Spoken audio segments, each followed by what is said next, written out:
So don't see negative thoughts as all negativity. You will find that there will be sometimes positivity in it. I've had it myself in my own life.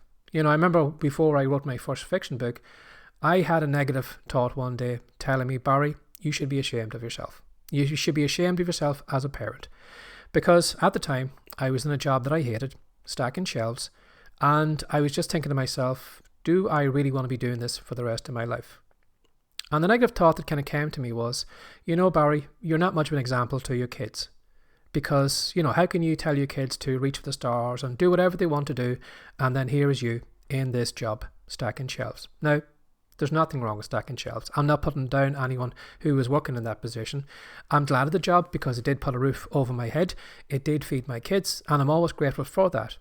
But that negative thought of me being an example to my kids, that made me realise and say, you know what, you're right. I was cruising along. I wasn't taking action. I believed that at that point in my life, I had done everything I could do. I was never going to write a fiction book because I'd never written one before in the past.